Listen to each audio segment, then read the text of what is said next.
नमस्कार, आप देख रहे हैं सिटी तहलका। मैं हूं आपके साथ जितेंद्र अहलावत। आज बात करेंगे हरियाणा में जनवरी फरवरी में प्रस्तावित निकाय चुनाव को लेकर भाजपा, कांग्रेस, आम आदमी पार्टी समेत अन्य दलों की क्या तैयारी है। इन तमाम पहलुओं पर चर्चा करेंगे। आज जिस तरीके से मुख्यमंत्री का बयान सामने आया, उन्होंने कहा कि जल्द ही चुनाव कराए जाएंगे, तैयारी पूरी है, और उसको लेकर भी उन्होंने अपनी बात कही है। इन दलों की तैयारी किस तरीके से है, एक नज़र डाल लेते हैं। सबसे पहले भाजपा पर, भारतीय जनता पार्टी को कहां कहां कैसे लाभ मिलने वाला है और किस तरीके की तैयारियां हैं, उन पर जिक्र करते हैं। भाजपा के लिए रोहतक नगर निगम एससी वर्ग के लिए आरक्षित होना एक लाभकारी स्थिति में हो सकता है, ऐसा विश्लेषक बता रहे हैं। जो नॉन जाट वोट बैंक का फोकस भाजपा करती है, इस पर चुनाव में इसलिए लाभ देख रही है क्योंकि जाट समुदाय का यहाँ प्रभुत्व है और एससी वर्ग के उम्मीदवार के लिए आरक्षित सीट होना भाजपा के लिए वोटिंग की संभावना यहाँ बढ़ सकती है। वहीं गुरुग्राम की यदि बात करें तो बीसीए के लिए यहाँ पर रिजर्व रखा गया है। भाजपा के केंद्रीय राज्य मंत्री राव इंद्रजीत के समर्थकों के लिए फायदेमंद हो सकता है। इससे पार्टी को गुरुग्राम में ओबीसी वोटों का समर्थन भी मिल सकता है, जो इसके लिए एक बड़ी चुनौती और चुनावी लाभ हो सकता है। महिला आरक्षण की बात करें, फरीदाबाद यमुनानगर नगर निगम में महिला एससी उम्मीदवारों के लिए आरक्षण होने में भाजपा की महिला नेतृत्व और सामाजिक न्याय को लेकर सकारात्मक छवि का बढ़ावा यहां पर उनको मिल सकता है। संगठन की ताकत, भाजपा की यदि बात करें तो संगठन स्तर पर भी तैयारी तेज कर दी गई है। पार्टी के चुनावी एजेंडे को लेकर कमर कस ली गई है। वहीं तमाम जगह यहाँ पर जिला प्रवेशकों की ये बात करें तो वो भी जहाँ संगठन की तौर से ड्यूटी लगा दी गई है। कांग्रेस की तैयारियों की बात कर लेते हैं। कार्यकारिणी का गठन, पिछले वर्ष 10 साल से बिना कार्यकारिणी के चल रही कांग्रेस हरियाणा में अब नए साल से संगठनात्मक की कमी को पूरा किया जाएगा। यह संगठनात्मक मजबूती पार्टी के लिए सकारात्मक कदम हो सकता है, खासकर उस समय जब राज्य में भाजपा के खिलाफ वैकल्पिक सत्ता के लिए कांग्रेस को तैयार किया जा रहा है।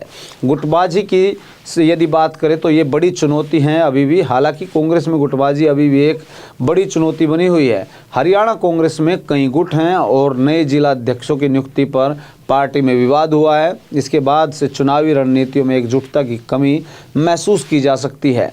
जनता के मुद्दे, कांग्रेस हरियाणा के किसान, मजदूर, पिछड़े वर्गों के मुद्दों पर जोर देना जहां कांग्रेस की प्राथमिकता होगी। प्रदेश के मुद्दों पर पार्टी को मजबूत और स्पष्ट दृष्टिकोण अपनाना यहां पर बेहतर होगा, ऐसा विश्लेषक कह रहे हैं। वहीं तीसरा मुख्य दल आम आदमी पार्टी की यदि बात करें तो केजरीवाल का जहां प्रभाव, उनकी नीतियों का प्रभाव देखने को मिल सकता है। पंजाब में अपनी मजबूती और दिल्ली में मजबूती का प्रदर्शन उन्होंने किया है।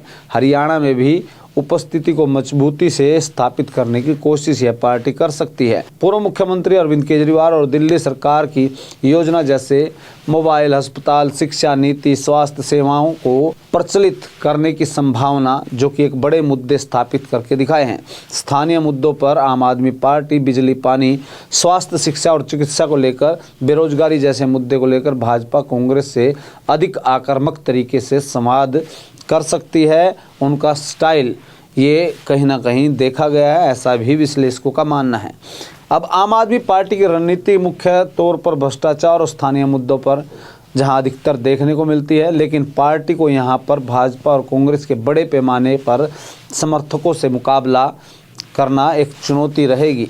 निकाय चुनाव में अन्य महत्वपूर्ण कारकों की यदि बात करें तो वोट रिजर्वेशन, कई नगर निगमों में मेयर पदों के लिए आरक्षण जैसे एससी, बीसी, महिला आदि चुनाव समीकरण को पूरी तरीके से बदल दिया गया है। इन आरक्षणों के कारण विभिन्न जातिगत वर्गीय समूहों को, राजनीति को प्रभावित यहाँ से देखा जा सकता है कि हो सकता है। वहीं स्थानीय मुद्दे, सड़क, पानी, सफाई व्यवस्था इन निकाय चुनाव में अहम भूमिका निभाएंगे। सभी पार्टी इन मुद्दों पर अपने अपने दृष्टिकोण और समाधान प्रस्तुत करेगी। चुनाव प्रचार की यदि बात की जाए तो हर पार्टी के पास अपना चुनाव प्रचार मॉडल होगा। भाजपा को सोशल मीडिया, टीवी चैनल्स और वॉइस ऑफ सिटीजन के जरिए प्रचारित का मौका मिलेगा। वहीं जबकि कांग्रेस और आम आदमी पार्टी व्यक्तिगत जनसभाओं और रैलियों के जरिए जन समर्थन जुटाने की कोशिश करेगी। अब निकाय चुनाव हरियाणा में जहां होने वाले हैं, 2 फेज में होंगे।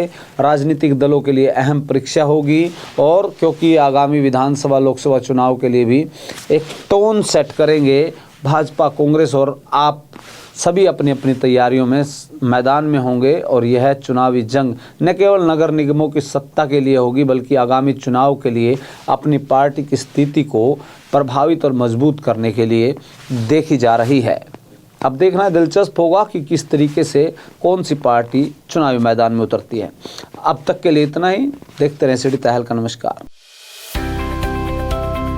अब किसी भी प्रकार के दर्द से क्यों होना परेशान जब ऑर्थो चार्ज कैप्सूल हो आपके पास।